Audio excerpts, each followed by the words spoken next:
بسم اللہ الرحمن الرحیم۔ السلام علیکم۔ اسلامک واقعات اور اسلامک سٹوریز دیکھنے کے لیے چینل کو سبسکرائب کیجیے۔ حضور اکرم صلی اللہ علیہ وسلم کے ایک صحابی رضی اللہ عنہ بستر علالت پر دراز تھے۔ آپ صلی اللہ علیہ وسلم اس کی بیمار کرسی کے لیے تشریف لے گئے تو آپ صلی اللہ علیہ وسلم کی نظر اکرم ہے وہ بیمار اس طرح صحت مند ہو گیا جیسے اس نے ابھی رحم مادر سے جنم لیا ہو۔ اس نے عرض کیا کہ مبارک ہے وہ بیماری جس کی وجہ سے آپ صلی اللہ علیہ وسلم میرے در پر تشریف لائے۔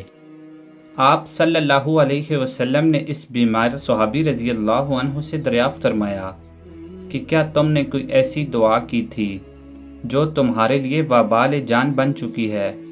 اس نے عرض کیا کہ میں اپنے گناہوں سے اس قدر خائف تھا کہ میں نے اللہ تعالیٰ سے دعا کی کہ یا اللہ مجھے آخرت میں کوئی تکلیف نہ دینا، مجھے جو بھی تکلیف دینی ہے اسی دنیا میں دے دے، لہٰذا اس بیماری نے مجھے بہت تکلیف دی ہے اور میں بے بس ہو گیا ہوں۔ اگر آپ صلی اللہ علیہ وسلم تشریف نہ لاتے تو نہ جانے میرا کیا حال ہوتا۔ رسول اللہ صلی اللہ علیہ وسلم نے یہ سن کر ناراضگی کا اظہار فرمایا کہ آئندہ ایسی نامناسب دعا مت کرنا، یہ آداب بندگی کے خلاف ہے کہ انسان اپنے رب سے بلا وجہ عذاب طلب کرے۔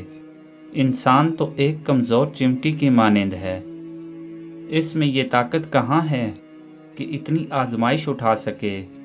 صحابی نے عرض کی کہ حضور صلی اللہ علیہ وسلم میں توبہ کرتا ہوں کہ آئندہ کبھی ایسی بات زبان پر لاؤں، میرے ماں باپ قربان۔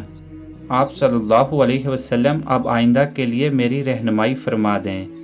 تو آپ صلی اللہ علیہ وسلم نے ایک نصیحت فرمائی کہ یہ دعا مانگا کرو، اے اللہ ہمیں دنیا میں بھی بلائی عطا فرما اور آخرت میں بھی بلائی عطا فرما۔ ناظرین اکرام، جب بھی اللہ تعالیٰ سے دعا مانگیں تو ایسے کہیں کہ اے اللہ میں دنیا اور آخرت دونوں کے عذاب سے تیری پناہ مانگتا ہوں، آمین۔